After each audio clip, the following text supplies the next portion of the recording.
ಈ ಬಾರಿ ಎಕ್ಸ್ಪೆಕ್ಟೇಷನ್ ಅಂದರೆ ಬಹಳಷ್ಟಿದೆ. ಕಾರಣ ಏನು ಅಂತಂದರೆ ಇಲ್ಲಿವರೆಗೂ ನಡೆದಿರ್ತಕ್ಕಂಥ ವಿದ್ಯಮಾನಗಳಲ್ಲಿ ನೋಡಿದಾಗ ಅವಲೋಕನ ಮಾಡಿದಾಗ ತುಂಬ ಅದ್ಭುತವಾದಂಥ ಒಂದು ಒಂದು ಆಡಳಿತವನ್ನು ಕೊಡ್ತಾ ಹೊರಟಿದ್ದಾರೆ ಮೋದಿಯವರು. ಅದ್ರ ಜೊತೆಗೆ ಏನಾಗಿದೆ, ವೈಯಕ್ತಿಕವಾದಂಥ ಒಂದು ವರಮಾನ ತೆರಿಗೆ ಅಂತ ಏನಿದೆ ಅದನ್ನು ಈ ಬಾರಿ ಸ್ವಲ್ಪ ಎನ್ಹಾನ್ಸ್ ಮಾಡಬೇಕು. ಕಾರಣ ಏನಕ್ಕೆ ಅಂದರೆ ಪ್ರತಿಯೊಂದರಲ್ಲೂ ರೇಟ್ಗಳು ಜಾಸ್ತಿ ಆಗ್ತಿದೆ ಮತ್ತು ಕಾಸ್ಟ್ ಆಫ್ ಇಂಡೆಕ್ಸ್ ಹುಡುಕೊಂಡು ಹೋದಾಗ ಎಲ್ಲದೂ ಜಾಸ್ತಿ ಆಗಿದೆ. ಆದರೆ ಜನಸಾಮಾನ್ಯಕ್ಕೆ ಸಿಗ್ತಿರೋ ದುಡ್ಡು ಹಣ ಕಡಿಮೆ ಆಗಿದೆ. ಅದಕ್ಕೆ ವರಮಾನ ತೆರಿಗೆಯನ್ನು ಮಿನಿಮಮ್ ಅಂದ್ರೂ 10ರಿಂದ 15 ಲಕ್ಷಕ್ಕೆ ಏರಿಸೋದ್ರಿಂದ ಮತ್ತು ಶ್ರೀಸಾಮಾನ್ಯನ ಬದುಕು ಸುಲಲಿತವಾಗುತ್ತೆ. ಈಗ ಏನಾಗಿದೆ, ಮಧ್ಯಮ ವರ್ಗದವರು ಭಾಳ ಕಷ್ಟದಲ್ಲಿದ್ದಾರೆ. ಸೊ ಅದನ್ನು ಮನಗಾಣಬೇಕು. ಮತ್ತು ಹಾಸನದ ಮಟ್ಟಿಗೆ ಹೇಳೋದಾದರೆ ಹಾಸನಕ್ಕೆ ಹಲವಾರು ರೈಲ್ವೆ ಪ್ರಾಜೆಕ್ಟ್ಗಳು ಇವತ್ತು ಬಾಕಿ ಉಳಿದಿದ್ದಾವೆ. ಜೊತೆಗೆ ಏರ್ಪೋರ್ಟ್ ನಮಗೆ ಬೇಕಾಗಿರೋದು. ಯಾಕೆಂದರೆ ಈಗ ಆಲ್ರೆಡಿ ತುಂಬ ವರ್ಷಗಳಾಯಿತು ನೆನೆಗುದಿಗೆ ಬಿದ್ದಿರತಕ್ಕಂಥ ವಿಮಾನ ನಿಲ್ದಾಣವನ್ನು ಈ ಬಾರಿ ಅದನ್ನು ಏನಾದರೂ ಮತ್ತು ತ್ವರಿತಗತಿಯಲ್ಲಿ ತಗೊಳ್ಳಬಹುದು ಅಂತ ಅನಿಸಿಕೆ ಆಗಿದೆ. ಮತ್ತು ಪ್ರಾಣಿ ಮತ್ತು ಮಾನವ ಸಂಘರ್ಷ ಜಾಸ್ತಿ ಆಗ್ತಿದೆ. ದಿನನಿತ್ಯ ಕಾಡಿನಿಂದ ಪ್ರಾಣಿಗಳು ಊರಿಗೆ ಬಂದು ಬಹಳಷ್ಟು ಅವ್ಯವತವನ್ನು ಸೃಷ್ಟಿ ಮಾಡ್ತಿದ್ದಾವೆ. ಈ ನಿಟ್ಟಿನಲ್ಲಿ ಕೇಂದ್ರ ಸರ್ಕಾರ ಬಹಳಷ್ಟು ಕಾರ್ಯಕ್ಷಮತೆ ಹೊಂದಿ ಇದಕ್ಕೆ ಆದಷ್ಟು ಬೇಗ ಒಂದು ಫುಲ್ ಸ್ಟಾಪ್ನ ಇಡಬೇಕು. ಮತ್ತು ಜೊತೆಗೆ ಈಗ ಏನಾಗಿದೆ, ತುಂಬ ವಿದ್ಯಾವಂತರು ಹೊರಗಡೆ ಬರ್ತಾ ಇದ್ದಾರೆ. ಅವ್ರಿಗೋಸ್ಕರ ಒಂದು ಎಂಪ್ಲಾಯ್ಮೆಂಟ್, ಉದ್ಯೋಗ ನಿರ್ವಹಣೆ ಅನ್ನೋದನ್ನು ಮಾಡಬೇಕು. ಯಾಕೆಂದರೆ ಆತ್ಮನಿರ್ಭರ ಭಾರತದಲ್ಲಿ ಅದರಲ್ಲಿ ಬಹಳಷ್ಟು ಇದೆ.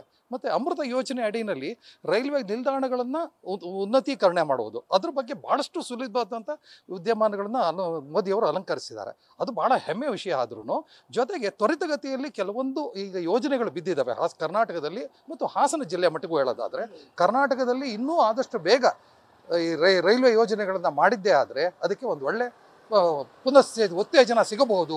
ಮತ್ತು ಏನಾಗುತ್ತೆ, ಸರಕು ಸಾಗಣೆ ಇರ್ಬೋದು ಅಥವಾ ಒಂದು ರೈತ ಬೆಳೆದಂಥ ಪದಾರ್ಥಗಳಿರ್ಬೋದು, ಕೈಗಾರಿಕೋದ್ಯಮಕ್ಕೆ ಸಂಬಂಧಪಟ್ಟ ಒಂದು ವ್ಯವಸ್ಥೆಗಳಿರ್ಬೋದು, ಅದಕ್ಕೆ ಪೂರಕವಾದಂಥ ಮುನ್ನಡಿ ಬರಿಬಹುದು ಅಂತೇಳಿ ಈ ಬಡ್ಜೆಟ್ನ ನಮ್ಮ ನಿರೀಕ್ಷೆ ಇದೆ ಸರ್. ಮತ್ತು ಶ್ರೀಸಾಮಾನ್ಯನಿಗೆ ಮತ್ತು ಕೈಗಾರಿಕೀಕರಣ ಇದು ಯಾವುದು ಮತ್ತು ಕೈಗಾರಿಕೆಗಳಿಗೆ ಉತ್ತೇಜನ ನೀಡಬೇಕು. ಹೇಗೂ ನಮ್ಮಲ್ಲಿ SEZ ಇದೆ, SEZಗೆ ಪೂರಕವಾದಂಥ ಮುನ್ನಡಿ ಬರೆದ್ರೆ ಮತ್ತು ಬಾಕಿ ಉಳಿದಿರ್ತಕ್ಕಂಥ ಲ್ಯಾಂಡನ್ನು ಆದಷ್ಟು ಬೇಗ ಮಾರ್ಪಡಿಸಿ ಕೊಟ್ಟರೆ ಈಗ ಹಾಸನ ಏನು ಇವತ್ತು ಬೆಂಗಳೂರು ಅಥವಾ ಮಂಗಳೂರು ಬೆಳೆದಿದೆಯಲ್ಲ ಅದೇ ಮಟ್ಟಕ್ಕೆ ಇದು ಸಹ ಬೆಳೀತದೆ ಅಂತ ಒಂದು ನಿರ್ದೇಶ. ಸರ್ ಏನಿಲ್ಲ, ನಮ್ಮ ಹಾಸನಿಗೆ ರೈಲ್ವೆದು ಅವಶ್ಯಕತೆ ತುಂಬ ಇದೆ. ಹಾಗಾಗಿ ಇನ್ನೂ ಹೆಚ್ಚು ರೈಲ್ವೆ ವ್ಯವಸ್ಥೆಗಳನ್ನ ಮಾಡಬೇಕು. ಆಮೇಲೆ ಏರ್ಪೋರ್ಟ್ ತುಂಬ ವರ್ಷದಿಂದ ನಿಂತಿದೆ, ಏರ್ಪೋರ್ಟ್ ವ್ಯವಸ್ಥೆ ಮಾಡಬೇಕು. ಆಮೇಲೆ ಈ ಸತಿ ಬಜೆಟಲ್ಲಿ ಆದಷ್ಟು ನಮ್ಮಂಥ ಮಿಡಲ್ ಕ್ಲಾಸ್ ಇರೋಂಥವ್ರಿಗೆ ಒಂಚೂರು ಮುತುವರ್ಜಿ ವಹಿಸಿ ಅವ್ರು ಮಾಡಬೇಕು, ಕಾಳಜಿ ವಹಿಸಿ. GST ಎಲ್ಲ ಸ್ವಲ್ಪ ಕಮ್ಮಿ ಮಾಡಬೇಕು. ಮಿಡಲ್ ಕ್ಲಾಸ್ ಹಾಗೂ ಲೋವರ್ ಮಿಡಲ್ ಕ್ಲಾಸ್ ಅವ್ರಿಗೆ ತುಂಬ ಕಷ್ಟ ಆಗ್ತಿದೆ ಈ ಟ್ಯಾಕ್ಸೇಷನಿಂದ ಸ್ವಲ್ಪ. ಆಮೇಲೆ ರೈತರ ಮೇಲೆ ಮೇನ್ ಕಾನ್ಸಂಟ್ರೇಟ್ ಮಾಡಿ ಅವ್ರಿಗೆ ಒಳ್ಳೆ ಆಗಂಥ ಸ್ಕೀಮ್ಗಳು ತರಬೇಕು ಈ ಬಜೆಟಲ್ಲಿ.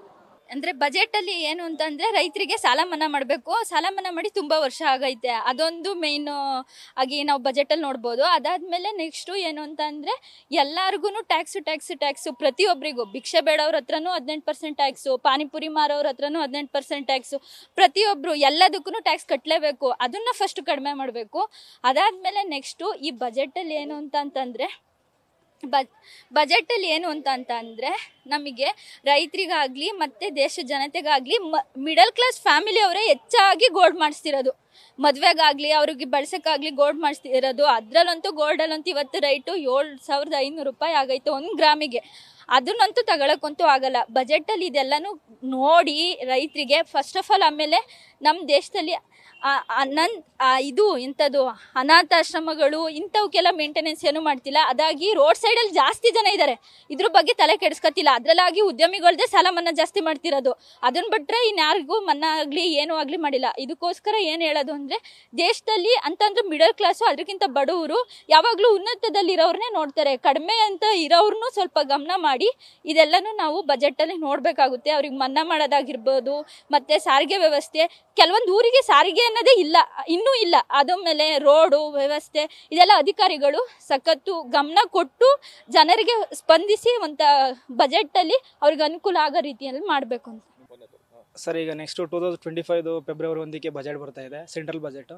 ಅದರಲ್ಲಿ ಏನು ಅಂದರೆ ಈಗ ರೈತರೇ ಆಗಲಿ, ಬಿಸ್ನೆಸ್ಮೆನ್ಗಳೇ ಆಗಲಿ ಅಥವಾ ಕೆಲವು ಸಾರ್ವಜನಿಕರೇ ಆಗಲಿ ಮಿನಿಮಮ್ ಅಂದರೆ ಮ್ಯಾಕ್ಸಿಮಮಲ್ಲಿ ಜನರಲ್ಲಾಗಿ ಬದುಕೋರುವಂಥವ್ರು ಒಂದು 5 ಲಕ್ಷ ಮಿನಿಮಮ್ ಸಂಪಾದನೆ ಮಾಡ್ತಾರೆ.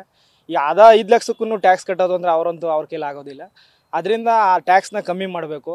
ಇನ್ನು ಕೆಲವೊಂದು ವೆಹಿಕಲ್ಸೇ ಆಗಲಿ ಆಲ್ರೆಡಿ 28% GST ಮಾಡೋರೆ.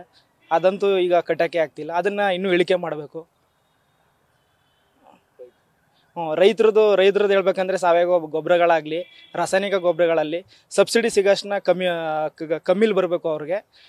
ಅದಕ್ಕೋಸ್ಕರ ನಾವು ಅದನ್ನು ಈಡೇರಿಕೆ ಆಗಬೇಕು ಅಂತ ಈ ಬಜೆಟ್ಲಿ ಕೇಳ್ಕೊತಾ ಇದ್ದೀವಿ. ಅದನ್ನು ಕಮ್ಮಿ ಮಾಡಬೇಕು ಅಂತ ಅಷ್ಟೇ. ಟ್ಯಾಕ್ಸ್ ಬಗ್ಗೆನೇ ಸರ್.